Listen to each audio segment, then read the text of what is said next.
Hello दोस्तों, JSSC परीक्षा में एक बार फिर से आपका स्वागत है।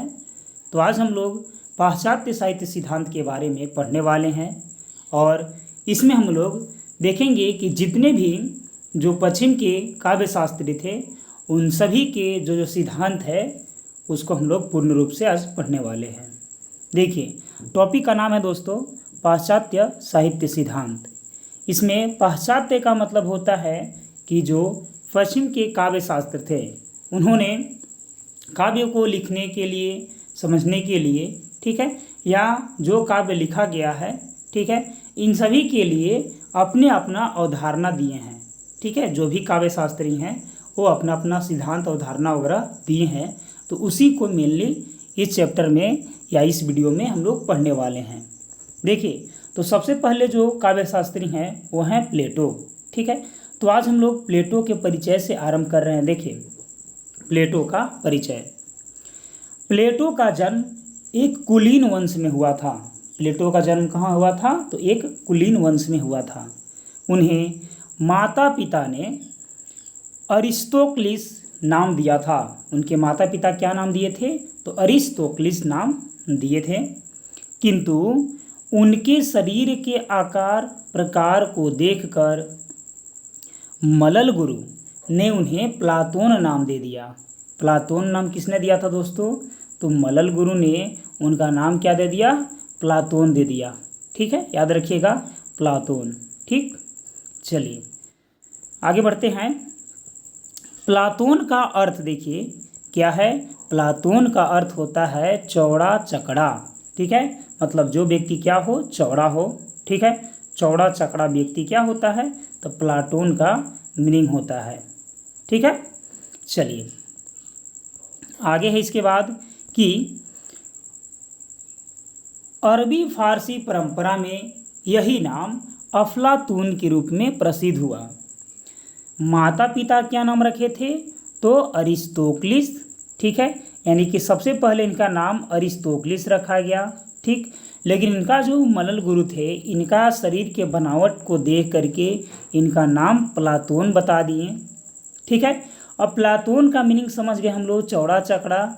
लेकिन प्लातोन का अरबी फारसी यदि हम लोग मतलब देखेंगे तो इसका नाम हो जाएगा अफलातून। क्या हो जाएगा? अफलातून हो जाएगा। ठीक है, तो उसी चीज़ के बारे में यहाँ पास जानना है। ठीक है, अब देखिए, लेकिन विश्व की अनेक भाषाओं में उन्हें प्लूटो नाम से ही जाना जाता है। यानी कि अब ऑल ओवर जो वर्ल्ड है इनको किस नाम से जानता है? तो प्लूटो नाम से जानता है। ठीक है, प्लूटो नाम से जानता है। तो देखिए, अभी तक हम लोग इतना लाइन डिस्कस किए हैं, इसी में से 4-5 नाम आ गए। ठीक है, तो इनसे सवाल जो है वो आमतौर पर बनने ही वाले हैं। ठीक है, आगे देखिए, प्लेटो के दुर्भाग्य की भी एक कहानी है। प्लेटो की दुर्भाग्य की ही एक कहानी है। बचपन में ही पिता की मृत्यु हो गई। ठीक है, बचपन में ही इनके पिता की मृत्यु हो गई और माता ने दूसरा विवाह कर लिया। उनका बचपन एक ऐसे पारिवारिक परिवेश में बीता जिसके सदस्य लंबे समय से एथेंस की राजनीति में सक्रिय भाग लेते चले आ रहे थे।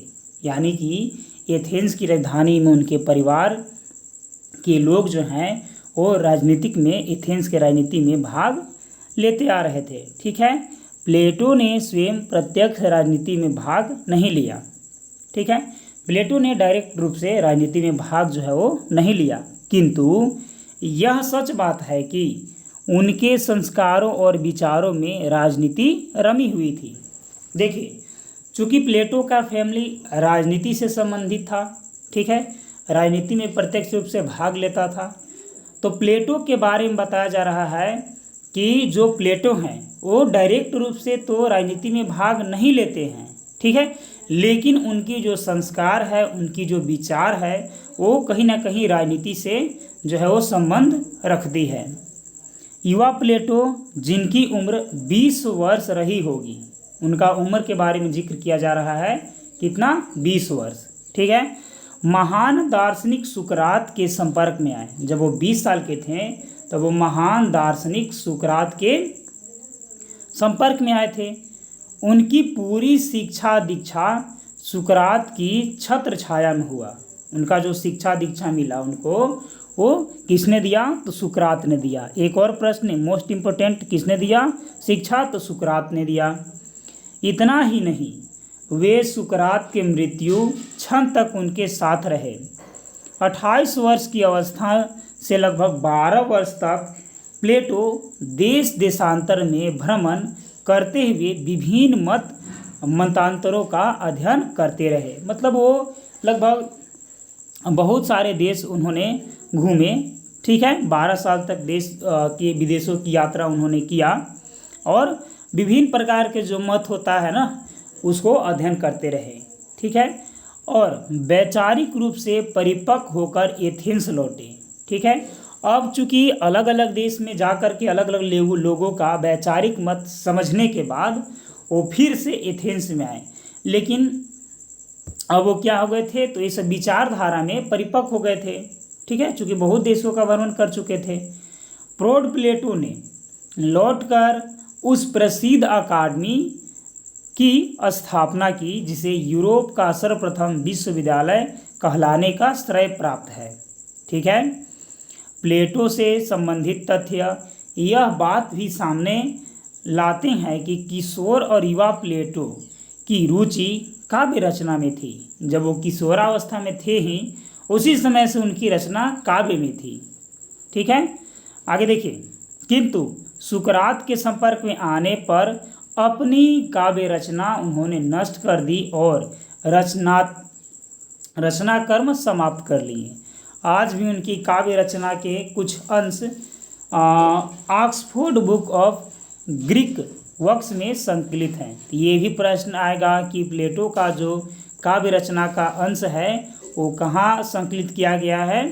तो ऑक्सफोर्ड बुक ऑफ ग्रीक, ठीक है, याद रखिएगा।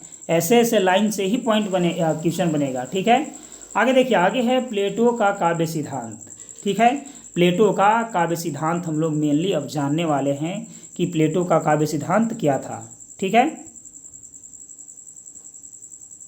देखिए, प्लेटो का काव्य सिद्धांत में हम लोग मेनली इतना ही सीखने वाले हैं कि काव्य सत्य से दूर होता है क्योंकि वह कविता को अज्ञान से उत्पन्न मानते हैं, ठीक है। इसलिए उन्होंने कि काव्य जो है ना वो सत्य से दूर होता है क्योंकि वह कविता को अज्ञान से उत्पन्न मानता है, ठीक है।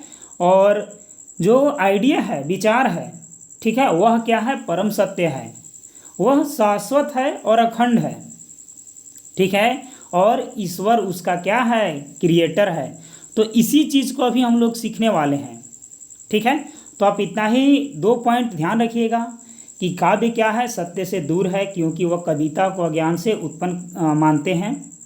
और दूसरा चीज़, जो आइडिया है वो क्या है? सत्य है, वह शाश्वत है, अखंड है, और ईश्वर जो है उसका क्या है? क्रिएटर है।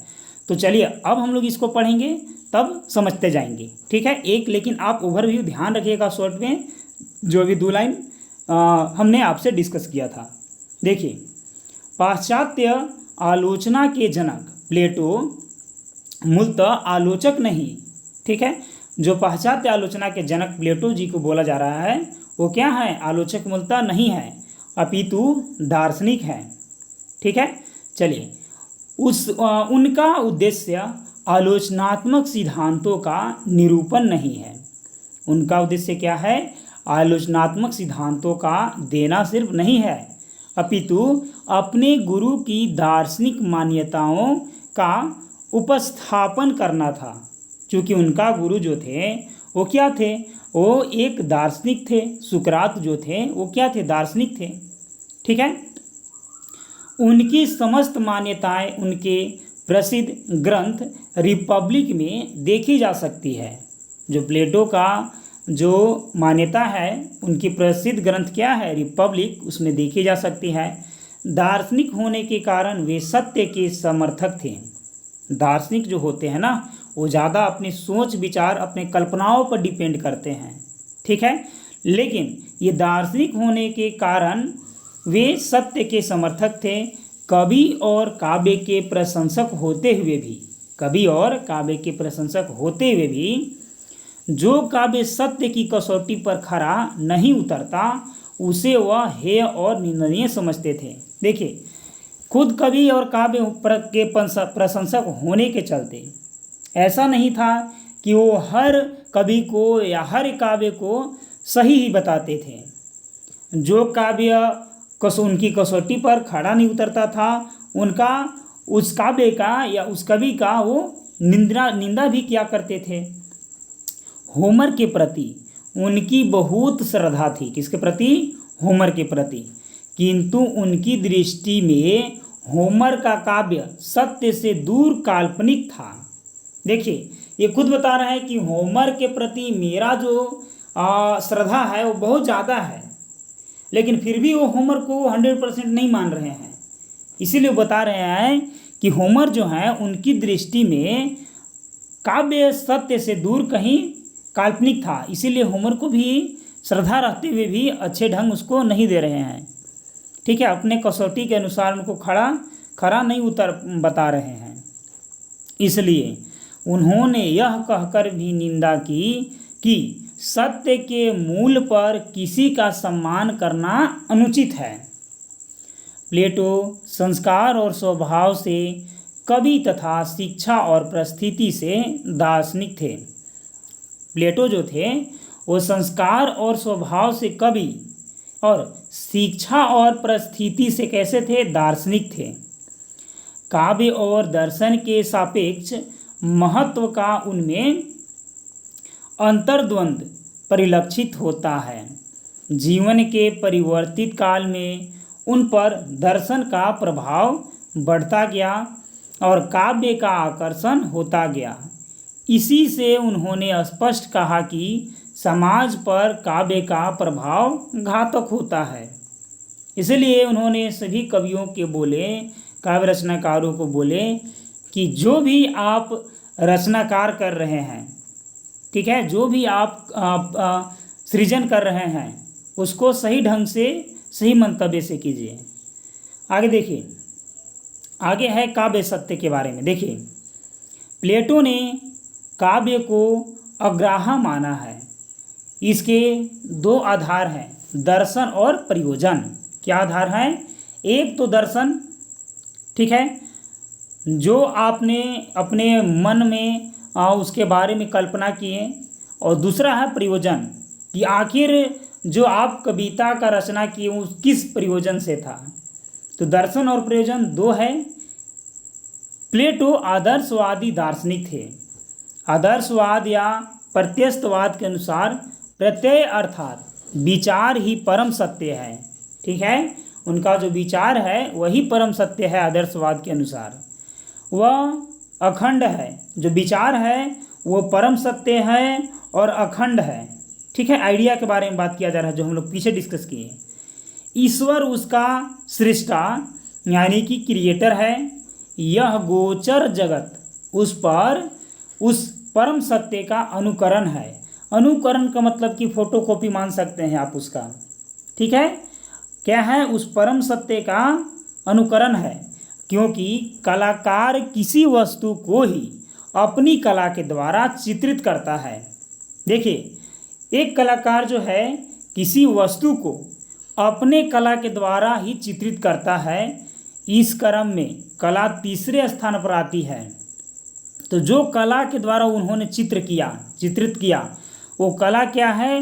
वो तीसरे स्थान पर वो कला आता है। ठीक है, चलिए आगे बढ़ते हैं। आगे देखिए, प्रथम स्थान, जो प्रथम स्थान प्रत्यय या परम सत्य का है। जो भी परम स्थान है वो क्या है? वो परम सत्य का है। दूसरा स्थान उसके प्रतिबिंब वस्तु जगत का है। दूसरा स्थान क्या है? उसके प्रतिबिंब वस्तु जगत का है। और तीसरा स्थान वस्तु जगत या गोचर जगत के प्रतिबिंब कला जगत का है। अतः कला सत्य से तिगुना दूर है। देखिए, सबसे पहला बात कि मन में जो कल्पना आया कि हमको एक फिगर बनाना है, ठीक है, और दूसरा कल्पना आया कि कैसा फिगर बनाना है, तो इस प्रकार का, और तीसरा में आया कि इसकी एक रचना हो गई। सृजन हो गया। तो जो हमने अभी आपके सामने जो ड्रॉ किया इस फिगर को, यह क्या है, जो शुरू में शाश्वत सत्य था, ठीक है, जो कल्पना आया था, उससे क्या है 3 स्टेप बाद आया, ठीक है। कल्पना आया, फिगर ड्रॉ किए, इसका रचना हुआ, तो 3 स्टेप बाद आया। तो वही बोला जा रहा है, अतः कला जो है सत्य से तिगुना दूर है और अनुकरण का अनुकरण होने का कारण मिथ्या है। मतलब फोटोकॉपी का फोटोकॉपी है। देखिए, यानी कि सबसे पहले एक फिगर दोस्तों कल्पना में बना, ठीक है, और एक फिगर को हमने सबसे पहले एक ड्राइंग करके रफली फिगर बनाया और उसके बाद तीसरा फिगर जो है वो इसका सृजन हो जाता है। जैसे आपको सपोज डैट आप यदि घर बना रहे हैं अपना, ठीक है, तो देखिए एक फिगर तो सबसे पहले आपका मन में आएगा कि हमको ऐसे ऐसे फिगर होना चाहिए, ठीक है। तब आप उस बात को इंजीनियर को बोलिएगा, ठीक है। तो इंजीनियर भी क्या कहेगा कि आपके कथन अनुसार कल्पना करके ड्रोन करेगा फिगर। तो कल्पना दूसरा आया और तीसरा में जो फिगर ड्रोन करेगा वही उसका क्या है, वही उस काव्य का सत्य है। तो जो उस काव्य से 3 गुना दूरी पर है। तो इसीलिए बोला जा रहा है कि अनुकरण का अनुकरण है, मैंने फोटोकॉपी का फोटोकॉपी है, ठीक है। चलिए ज़्यादा मत समझिए, लिखना नहीं है, सिर्फ ऑब्जेक्टिव क्वेश्चन को ही करना है, ठीक है। चलिए आगे देखिए, आगे है अनुकृति का सिद्धांत ना, मैंने फोटोकॉपी का सिद्धांत अभी हम लोग जो पढ़ने वाले हैं। देखिए इसी चीज़ को अभी हम लोग और अच्छे ढंग से समझेंगे, ठीक है। देखिए इस तथ्य को समझाने के लिए प्लेटो ने एक उदाहरण दिया है अनुकरण का मीनिंग समझाने के लिए। संसार में प्रत्येक वस्तु का एक नित्य रूप है। संसार में जो भी वस्तु है उसका एक क्या है, एक निश्चित और नित्य रूप है जो ईश्वर निर्मित हुआ करता है। जो किससे निर्मित हुआ है, ईश्वर से निर्मित हुआ है। यह गोचर जगत उस परम सत्य का अनुकरण है। यह जो गोचर जगत है ना, वही उस परम सत्य का क्या है, फोटोकॉपी है। जैसे बढ़ई पलंग बनाता है, ध्यान से सुनिएगा, बढ़ई पलंग बनाता है। बढ़ई द्वारा निर्मित पलंग की धारणा, कल्पना, योजना। बढ़ई द्वारा निर्मित पलंग का क्या आया, उसके मन में धारणा आया, कल्पना आया, योजना आया, उसके मस्तिष्क में ये सब बात आई, जिसका निर्माण ईश्वर ने किया। अब जो भी उसके मस्तिष्क में दिमाग आया, मस्तिष्क में दिमाग है, उसके मस्तिष्क में कल्पना आया, ठीक है। तो सबसे पहले वह एक धारणा के रूप में आया कि हाँ एक पलंग बनाना है। तब उसने कल्पना किया कि आखिर कैसा पलंग बनाना है।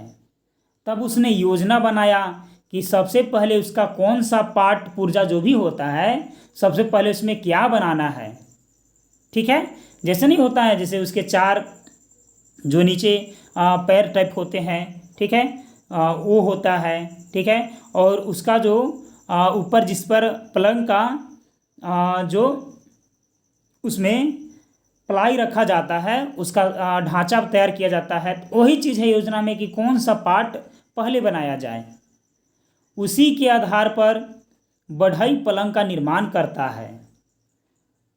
तदुपरांत बढ़ई द्वारा निर्मित पलंग का चित्र कलाकार अंकित करता है, ठीक है। कलाकार जो होता है वो चित्र अंकित करता है कि इस डिजाइन का चाहिए।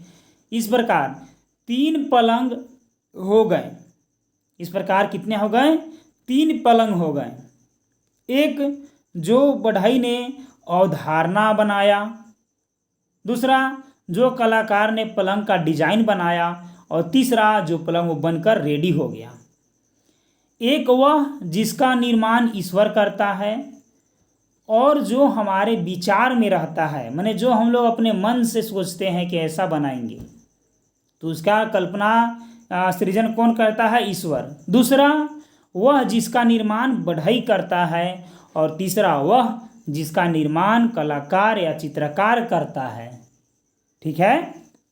इस प्रकार कलाकार की रचना यथार्थ से तीसरे स्थान पर आया। कलाकार की रचना कहाँ आया? तो जो सही है ना, सत्य है ना, उससे तीसरे स्थान पर आया।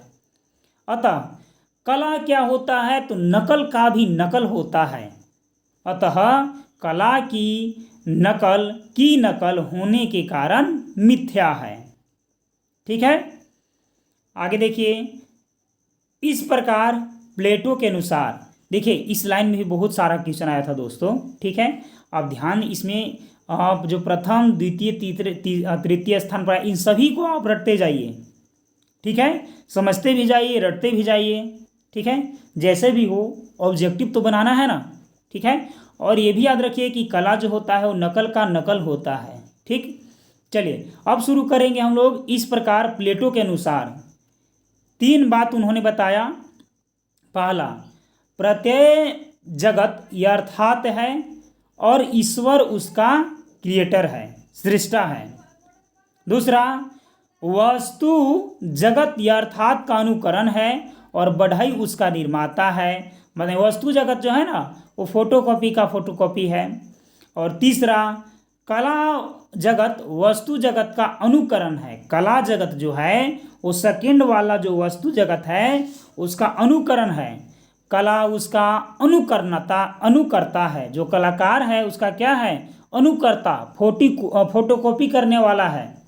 ठीक है, यहाँ शंका उठना स्वाभाविक है कि बढ़ई के मस्तिष्क में जो पलंग की कल्पना आई, क्या हुआ? कवि या कलाकार के मस्तिष्क में नहीं आ सकती। ठीक है, वस्तुतः प्लेटो का तात्पर्य यह प्रतीत होता है कि कवि जो कुछ रचता है उसमें इस जगत की ही नकल होती है। प्लेटो मानते हैं कि कवि जो कुछ भी रच रहा है उसका रचना के पीछे जो एक नकल किया गया है वो इस सृष्टि से ही किया गया है। कवि की अपनी प्रतिभा भी जगत की छाया के अतिरिक्त और कुछ नहीं है। जो कवि का अपना प्रतिभा है ना, उसमें जो टैलेंट है ना, वह कुछ नहीं है। वह भी क्या है? तो वह भी एक जगत का अतिरिक्त छाया है जिसे देख करके या सोच करके वो रचना कर दे रहा है।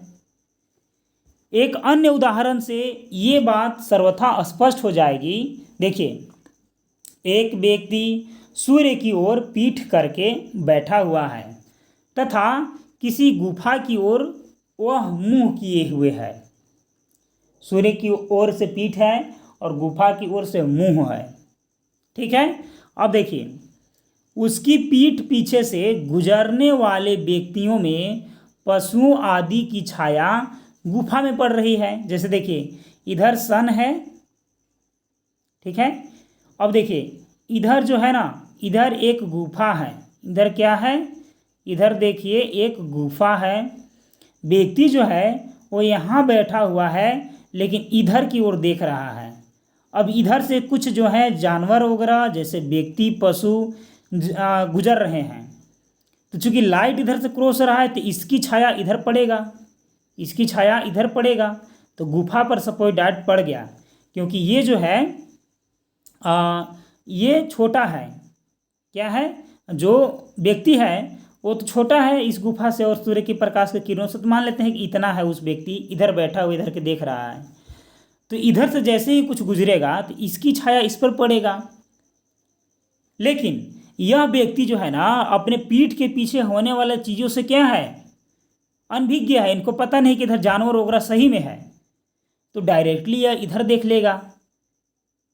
तो यह छाया को देख करके समझ जाएगा कि हाँ कुछ चीज़ इधर से गुजर रहा है। समझ जाएगा ना। तो वही चीज़ के बारे में बताया जा रहा है कि गुफा पर पड़ेगी और गुफा की ओर मुंह करके देखते रहने के कारण केवल उनकी गतिशील छाया को ही वह देख पाएगा।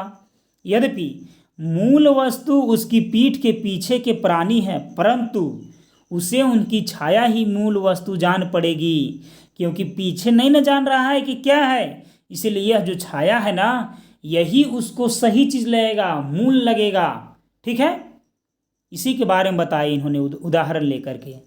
अब देखिए आगे है बाबू कि इस उदाहरण से यह स्पष्ट है कि जैसे छाया चित्र वास्तविक नहीं, जो भी छाया बनता है वह वास्तविक नहीं, वैसे ही चक्षुगत संसार भी वास्तविक नहीं है। जो हम लोग देख रहे हैं चक्षुगत संसार है, यह क्या है? यह भी वास्तविक नहीं है। क्या है? तो छाया मात्र है। कभी भी इसी छाया का अनुकरण अपने काव्य में करता है, तो कभी भी जो यह छाया भी देखा ना, तो इसी चीज को देख करके कभी अपने काव्य में उसका अनुकरण मैंने जस्ट उसी चीज को उतार देता है।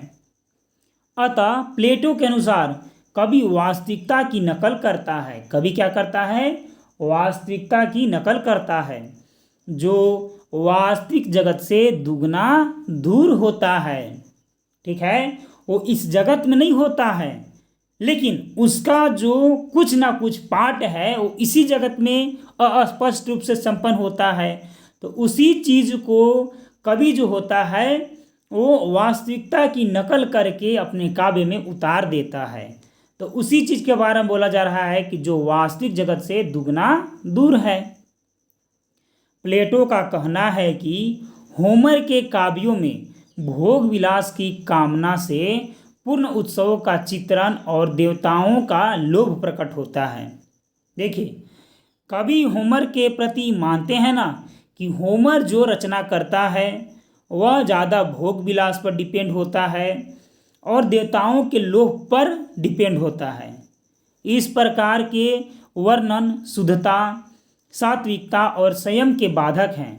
जो इस प्रकार की रचना है कि भोग विलास पर डिपेंड है और देवताओं के लोभ प्रकट पर डिपेंड है, तो इस प्रकार के जो भी रचना है, ठीक है, वह शुद्धता, सात्विकता और संयम के बाधक है। संयम को रोकेगा ये सब चीज़, अतः त्याज्य है।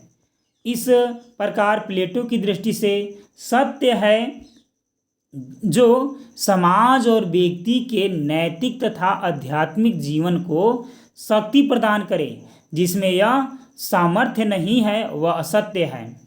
तो वही चीज़ बोल रहे हैं कि जो चीज़ समाज के व्यक्तियों को भोग विलास की और कामना की ओर आकर्षित करेगा वह क्या है? वह त्याज्य है, वो बहुत ही असत्य है। लेकिन जो भी चीज़ है जो समाज और व्यक्ति को नैतिकता सिखाएगा, आध्यात्मिकता की ओर ले जाएगा, वो चीज़ क्या है? वो चीज़ सत्य है। इसी के बारे में इन्होंने बताया। चलिए अब है आगे काव्य प्रेरणा। देखिए, प्लेटो के अनुसार काव्य सृजन एक प्रकार के ईश्वरीय उन्माद का प्रतिफल है। काव्य सृजन क्या है? तो एक प्रकार के ईश्वरीय उन्माद का प्रतिफल है। काव्य में कवि वास्तविक तथ्यों और आदर्शों से हटकर अनेकता का उद्घोष करने लगता है। काव्य में कवि क्या करता है? तो वास्तविक तथ्यों और आदर्शों से हट करके अनैतिकता का उद्घोष करने लगता है। वह देवी देवताओं के चरित्र चित्रण में भी अनेकता को प्रश्रय देने लगता है। अतः कवि काव्य प्रेरणा में भले ही दैवी समझे, परंतु वह दैवी नहीं होती।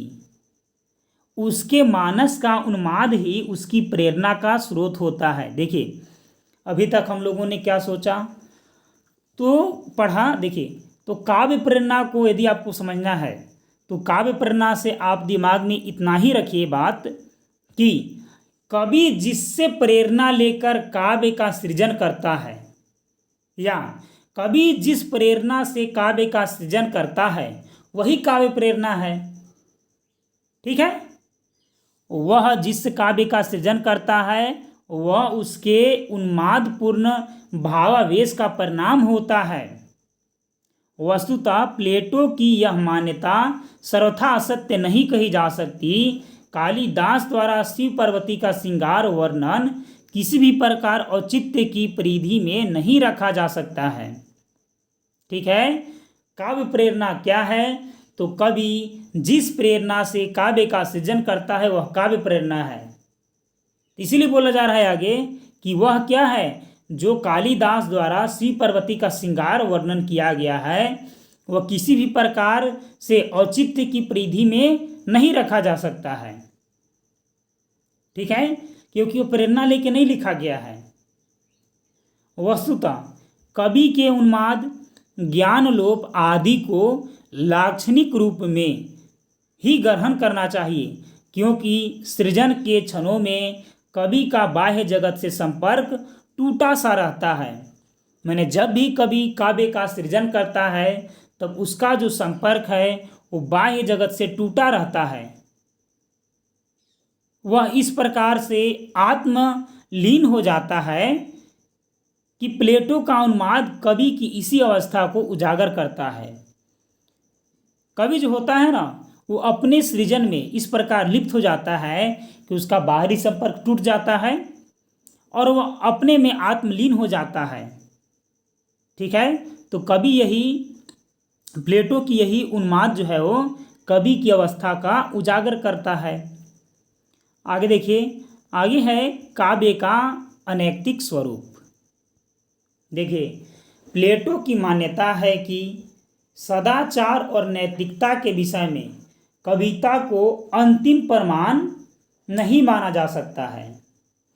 यदि नैतिकता की दृष्टि से देखेंगे तो हम लोग हर कविता को अंतिम प्रमाण नहीं मान सकते हैं सत्य का, और न उसे ज्ञान और सत्य का प्रमुख माध्यम ही कहा जा सकता है, क्योंकि कवि अधिष्ठातु देवी से प्रेरणा प्राप्त कर संज्ञा से शून्य अवस्था में ही काव्य सृजन में प्रवृत्त होता है।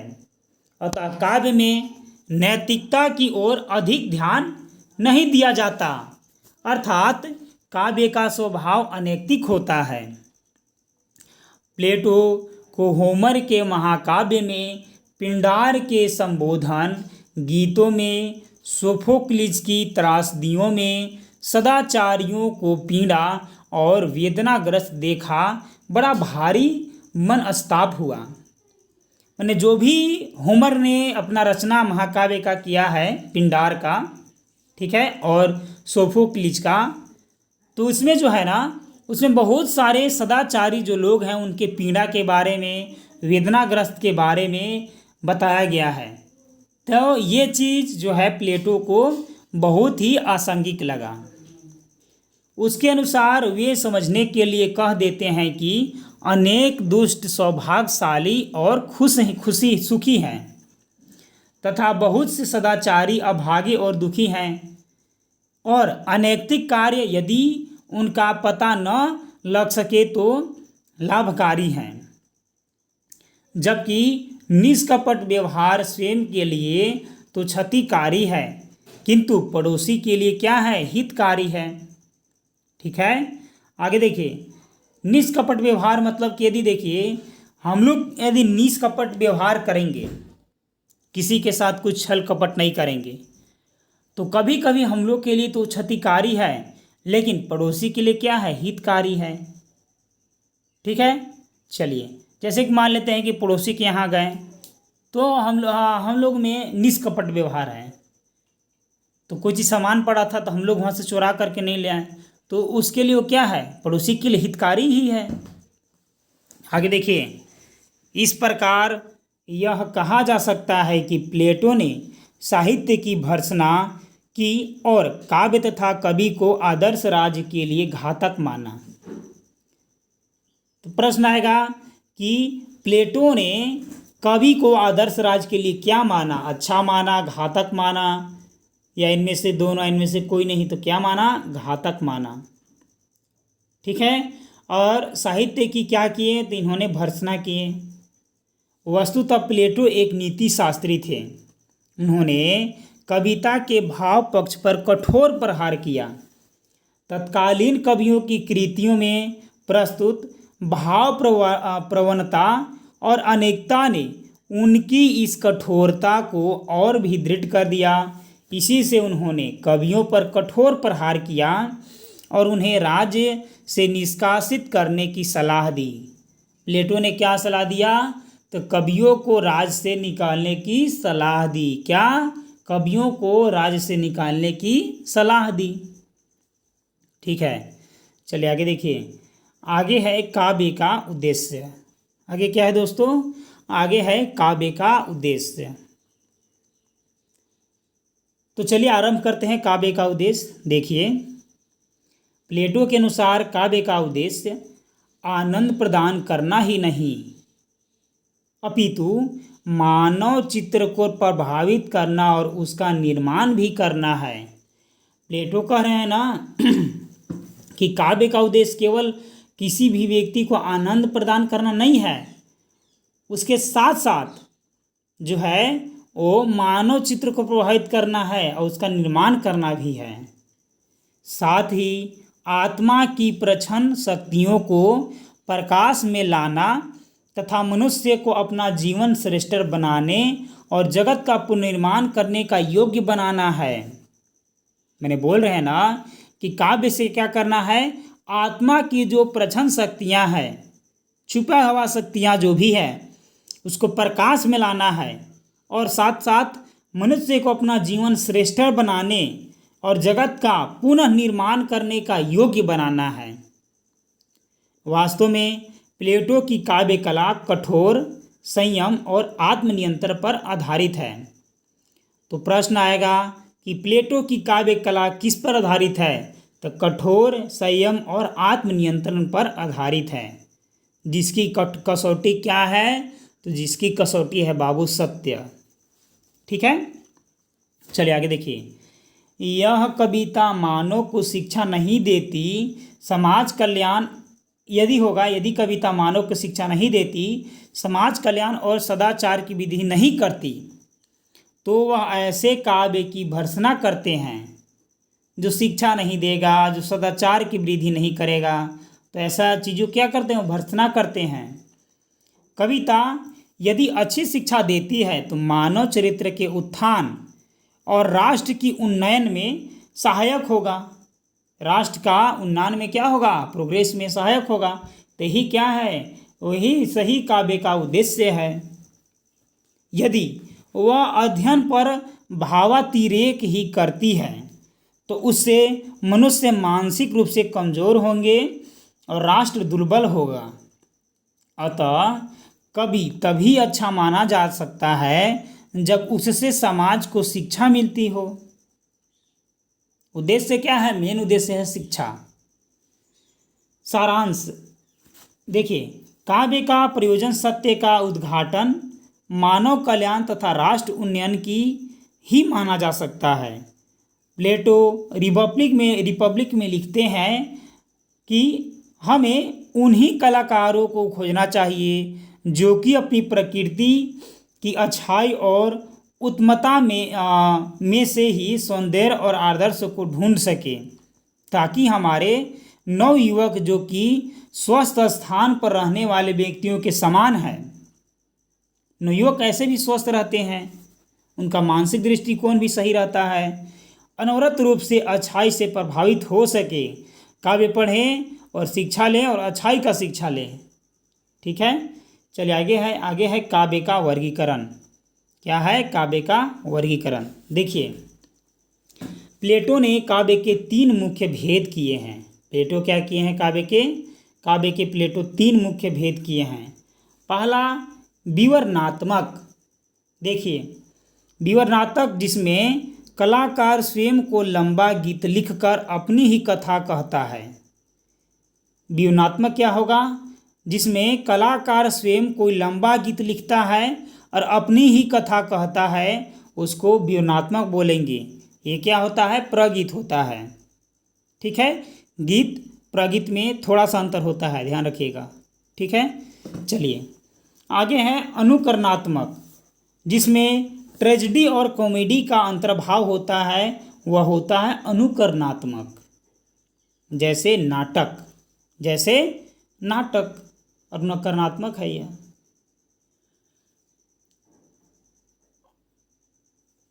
आगे है मिश्रित।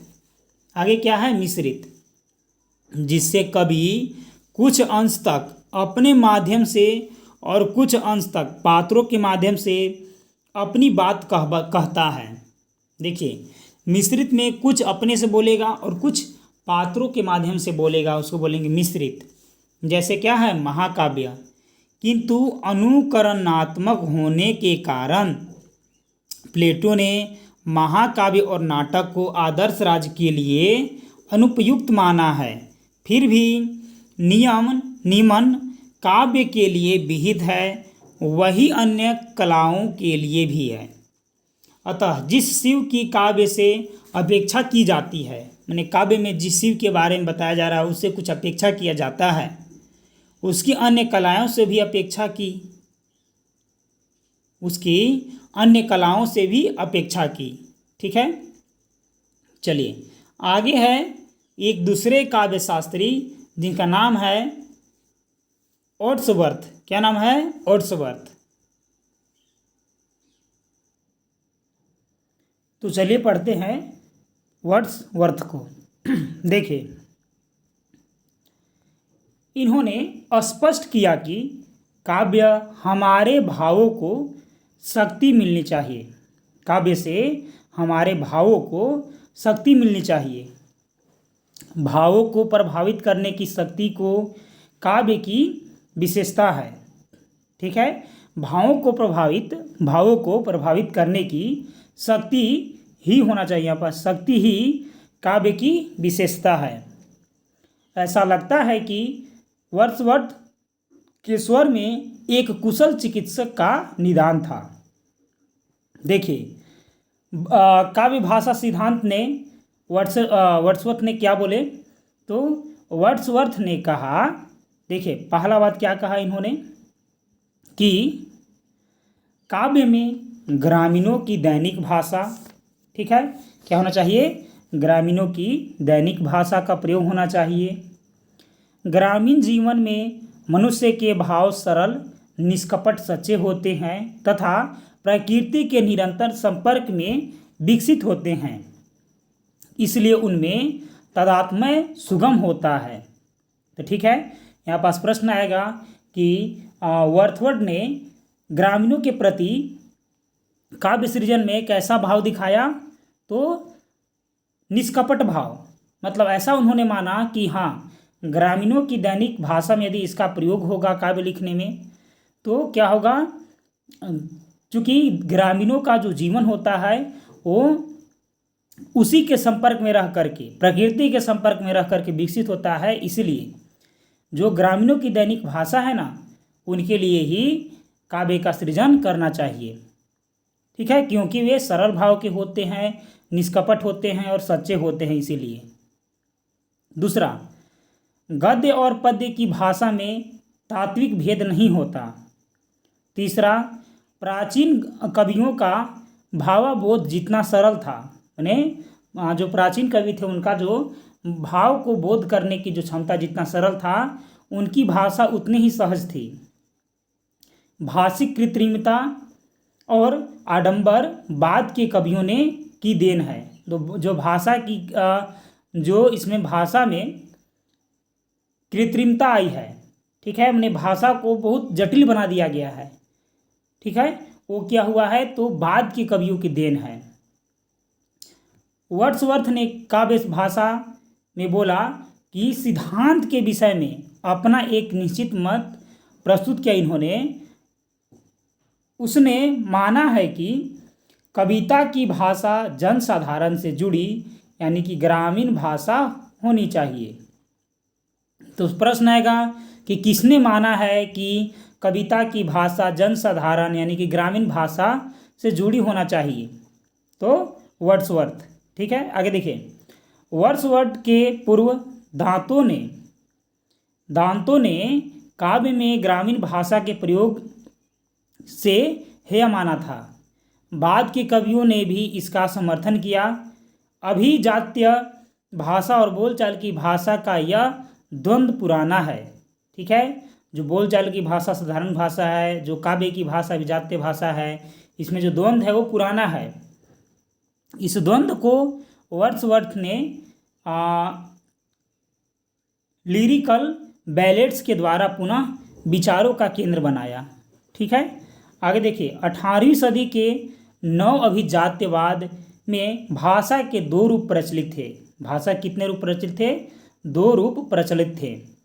उच्च भाषा जिसे संस्कृत जनों की भाषा कहते थे, एक भाषा उच्च था जो कि संस्कृत जनों की भाषा था, तथा दूसरी निम्न भाषा जो साधारण जनों की भाषा था।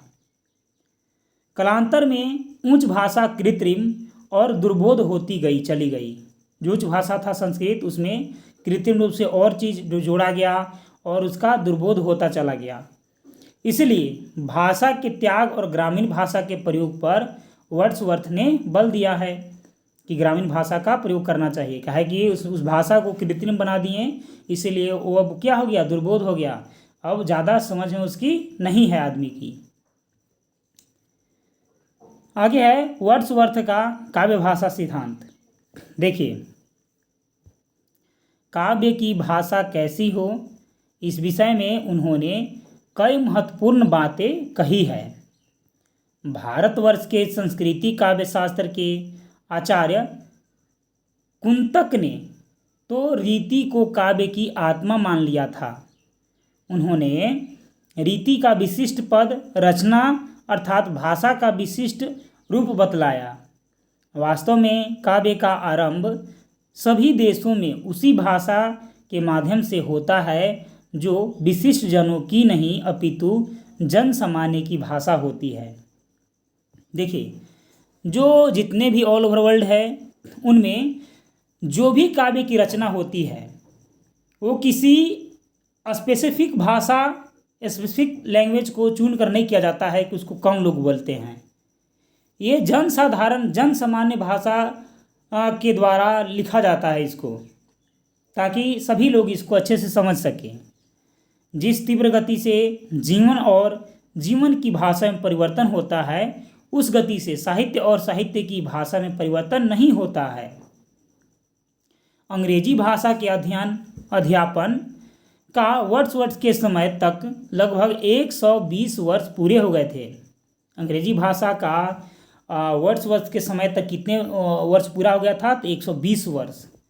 परंतु आज के साहित्य में हिंदी में जैसा शब्दों और वाक्यों विन्यास का प्रयोग हो रहा है, इस प्रकार का परिवर्तन अंग्रेजी की काव्य भाषा में नहीं आया था।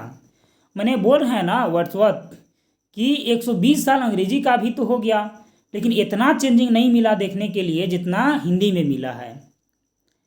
जब कभी कोई काव्य रीति रूढ़ हो जाती है, तभी उसे उसके प्रति किसी महान साहित्यकार की प्रतिभा विरोध का स्वर ऊंचा करती है। वर्ड्सवर्थ का स्वर अपने युग की ऐसी ही रीतिबद्धता के प्रति विद्रोही के रूप में व्यक्त हुआ था। वर्ड्सवर्थ रीतिबद्धता को अस्वाभाविक मानते थे।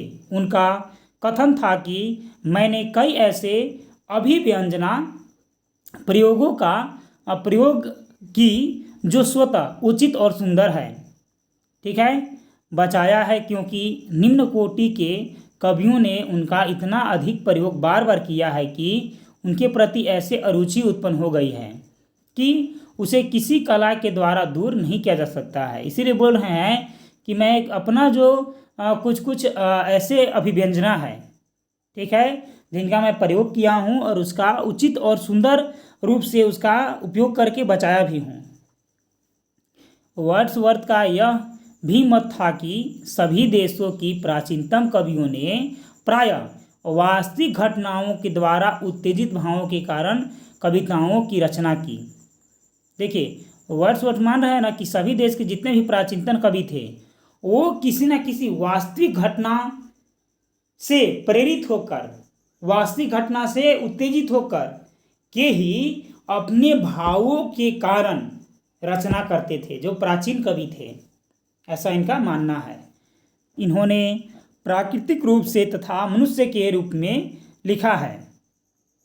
चूँकि उनके भाव सशक्त थे, इसलिए उनकी भाषा निर्भीक और अलंकृत होती थी। बाद में निम्न कोटि के कवियों ने उस प्रभावपूर्ण भाषा का अनुकरण किया, फोटोकॉपी किया, यद्यपि उनमें उन भावों का उद्रेक नहीं था, ठीक है, उन भावों का जरूरी भी नहीं था। इस प्रकार उस अलंकृत भाषा का यांत्रिक अनुकरण होने लगा। ठीक है, उस भाषा क्या होने लगा, फोटोकॉपी होने लगा, अनुकरण होने लगा। ऐसी अनुभूति और विचारों के लिए भी उसका सुयोग होने लगा जिनके साथ उसका कोई प्राकृतिक संबंध नहीं रह गया था। पहले के कवि, प्राचीन कवि तो वास्तविक ढंग से जो देखते थे प्राकृतिक जगत में उसी को रचते थे, लेकिन अब ऐसे चीज को रचा जा रहा है जिसका ना उसके साथ कुछ प्राकृतिक संबंध है, ना ही उसका सुयोग हो रहा है। इस प्रकार अनजान में एक ऐसी भाषा बन गई जो मनुष्य की वास्तविक भाषा से तत्वतः भिन्न हो गया। चलिए आगे है वर्ड्सवर्थ का मत। देखिए, वर्ड्सवर्थ का मत है कि भाव एवं विचार तथा भाषा का संबंध स्वाभाविक है। देखिए, भाव, विचार और भाषा का संबंध क्या है, स्वाभाविक है। जिस प्रकार का और जिस कोटि के भाव होगा उसी प्रकार का और उसी कोटि का भाषा होगा। मतलब देखिए, मैं सपोज डैट आपका भाव यदि अभी क्या है, गुस्सा वाला है, तो आप भाषा क्या बोलिएगा, गुस्सा ही वाला ही वर्ड बोलिएगा। ठीक है, तो उसी चीज़ के बारे में बोल रहे हैं वर्ड्सवर्थ कि जिस भाषा का भाव होगा आपके अंदर उसी प्रकार का भाषा आप बोलिएगा।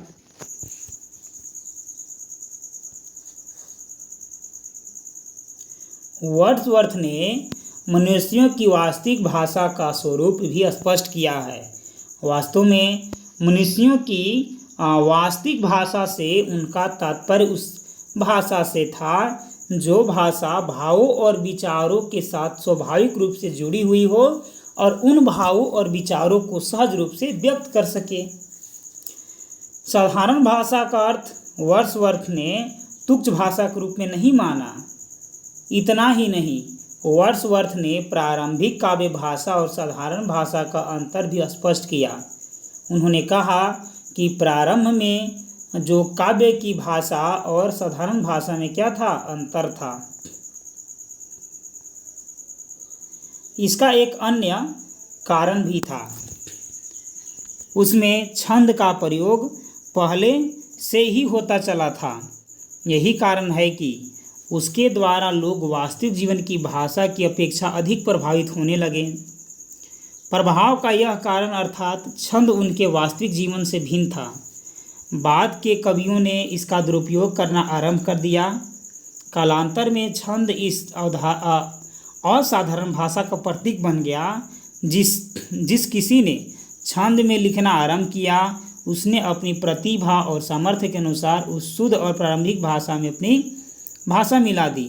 इस प्रकार एक नवीन भाषा बन गया जो मनुष्य की वास्तविक भाषा नहीं रह गया था।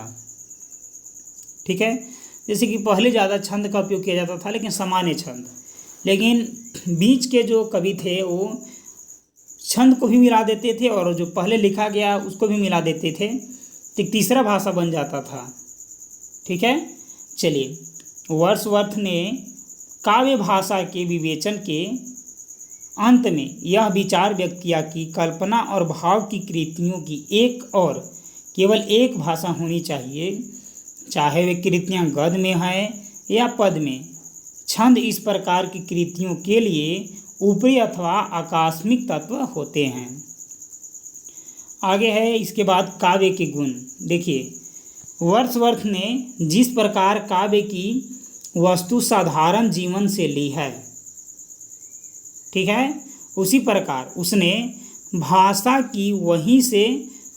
को भी वहीं से ग्रहण की है। उनकी दृष्टि में भाषा में भी कुछ गुण अपेक्षित होते हैं।